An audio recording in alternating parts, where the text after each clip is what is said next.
Assalamualaikum warahmatullahi wabarakatuh. Perkenalkan, nama saya Sri Sarida Priambodo dari D4 Manajemen Administrasi Logistik, nomor NIM 400113196 50169 di Universitas Diponegoro. Di sini saya akan menyelesaikan tugas ujian tengah semester saya di matkul bank. Mau tahu kelanjutannya? Yuk kita simak video selanjutnya. Nah, selanjutnya saya akan menjelaskan materi tentang lembaga keuangan non-bank atau disebut lembaga keuangan bukan bank atau LKBB. Nah, pasti kalian bertanya-tanya kan, apa itu lembaga keuangan bukan bank atau singkatannya LKBB? Jadi saya akan menjelaskan apa itu lembaga keuangan bukan bank. Lembaga keuangan bukan bank adalah semua lembaga atau badan usaha yang melakukan aktivitas keuangan baik secara langsung maupun tidak langsung, menghimpun dana dari masyarakat dengan menerbitkan surat-surat berharga dan menyalurkan dana tersebut untuk membiayai investasi di berbagai perusahaan. Jadi kesimpulannya, lembaga keuangan ini menyalurkan dana ke masyarakat dan pebisnis atau perusahaan yang ingin berinvestasi. Selanjutnya yaitu kegiatan usaha LKBB di Indonesia. Yang pertama, menghimpun dana dari masyarakat dengan menerbitkan surat-surat berharga. Yang kedua, memberikan fasilitas kredit kepada perusahaan, swasta, dan pemerintah, baik jangka pendek, menengah, dan jangka panjang. Yang terakhir yaitu ketiga, berperan menjadi perantara bagi perusahaan-perusahaan di Indonesia dan menjadi badan hukum pemerintah dalam pengadaan kredit dalam negeri maupun luar negeri. Selanjutnya yaitu ada fungsi lembaga keuangan non-bank. Yang pertama, bank berfungsi sebagai lembaga yang menghimpun dana masyarakat dengan cara mengeluarkan dokumen berharga. Dengan cara ini, dana masyarakat akan lebih aman dan tersimpan dengan baik. Yang kedua, bank akan menyalurkan kembali dana yang sudah terhimpun tersebut dan menggunakannya untuk pembiayaan baik di bidang ekonomi maupun pembangunan dalam jangka waktu tertentu. Dengan demikian, dana yang terhimpun tidak akan diam di tempat, melainkan dikelola dan berpotensi menjadi berkembang. Dan yang ketiga, selain itu, bank juga berfungsi untuk memberikan bantuan modal usaha kepada masyarakat atau perusahaan untuk mengembangkan bisnisnya. Bantuan modal ini biasanya diberikan dalam bentuk kredit. Jadi, tidak perlu khawatir untuk tidak memiliki modal karena lembaga keuangan non-bank ini akan menyediakan dana untuk mengembangkan sebuah bisnis yang akan dikembangkan. Selanjutnya berikut adalah contoh LKBB di Indonesia. Yang pertama, leasing. Contoh dari perusahaan leasing yang populer adalah PT Adira Dinamika Multifinance, terus PT Summit Auto Finance, PT Asta Credit Companies, PT BFI Finance, PT Federal International Finance, serta PT Indomobil Finance Indonesia. Anda bisa mengajukan kredit untuk berbagai hal, misalnya kendaraan bermotor dan lain-lain. Selanjutnya, perusahaan multifinance atau pembiayaan keuangan atau leasing adalah jenis LKBB yang menawarkan pembayaran kredit atau cash untuk barang-barang tertentu. Sistem yang digunakan adalah pembelian secara angsuran digabungkan dengan kontrak sewa. Leasing menyediakan layanan tak hanya untuk perorangan, tapi juga untuk perusahaan.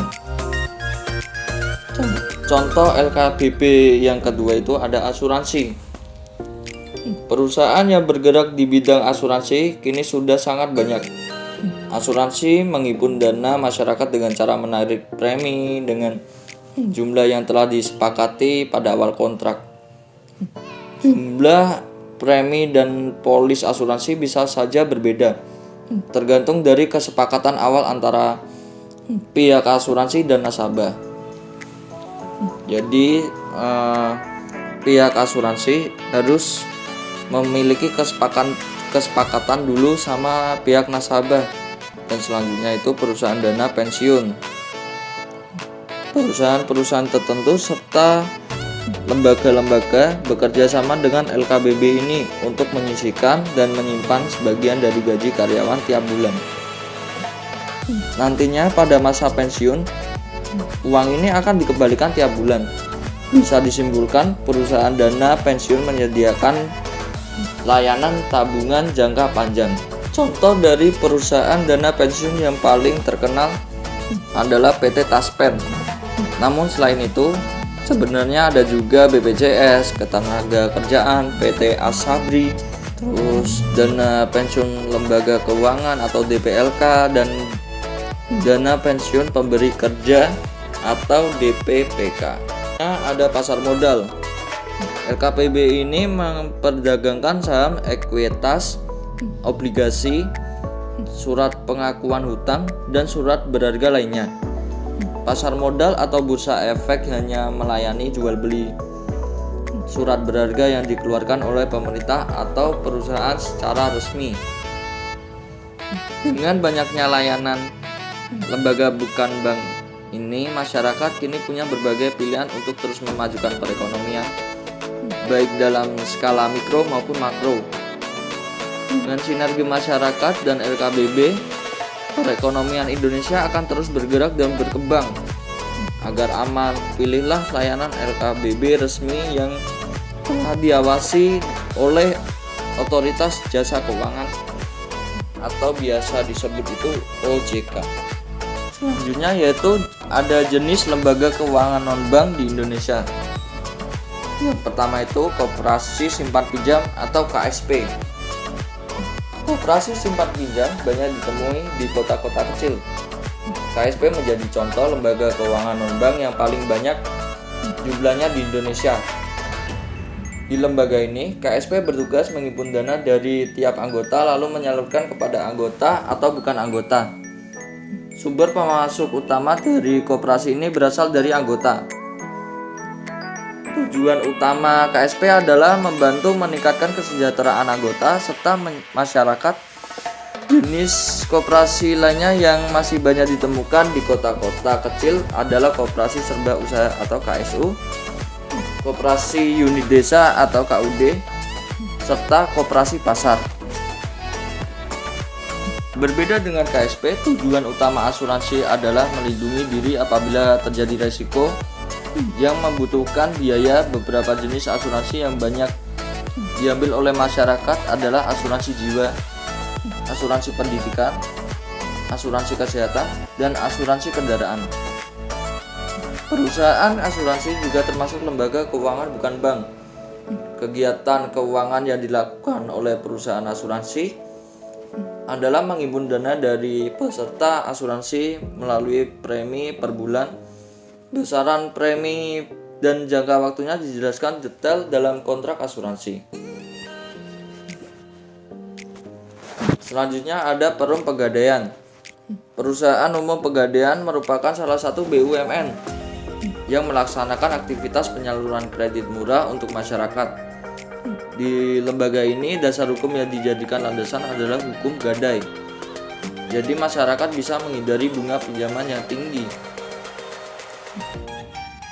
Di Indonesia, pegadaian juga sangat populer, terutama untuk kalangan menengah ke bawah. Untuk mengambil jaminan di pegadaian, kamu wajib membawa jaminan. Pinjaman yang diberikan nantinya disesuaikan dengan nilai jaminan tersebut.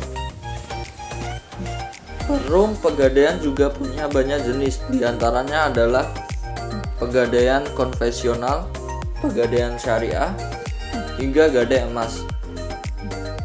Ya, langsung aja kita ke leasing. Leasing sering juga disebut sebagai multi-finance. Perusahaan ini memberikan layanan pembiayaan dan menggabungkan sistem kontrak sewa dengan pembelian secara angsuran. Salah satu perusahaan leasing yang terkenal di Indonesia diantaranya adalah PT BCA Finance, PT FIF, PT BFI Finance, dan PT Indomobil Finance Indonesia. Dan yang terakhir itu ada perusahaan dana pensiun. Berbeda dengan asuransi, perusahaan dana pensiun adalah lembaga keuangan non-bank yang berfokus pada layanan jaminan masa tua. Perusahaan dana asuransi mengumpulkan dana dari gaji karyawan yang dipotong per bulannya. Dana tersebut akan diserahkan kembali kepada peserta saat sudah tidak bekerja atau pensiun. Nah, jika ada pertanyaan atau penjelasan saya yang kurang jelas, nanti bisa ditanyakan di kolom komentar. Maaf jika ada salah kata maupun kata-kata saya yang kurang jelas tadi saat saya menjelaskan, nanti bisa ditanyakan. Sekian dari saya, materi lembaga keuangan non-bank. Terima kasih sudah menonton video ini dan materi yang saya bahas. Semoga bermanfaat bagi kalian semua. Saya tutup dengan berterima kasih dan wassalamualaikum warahmatullahi wabarakatuh. Stay rock and roll.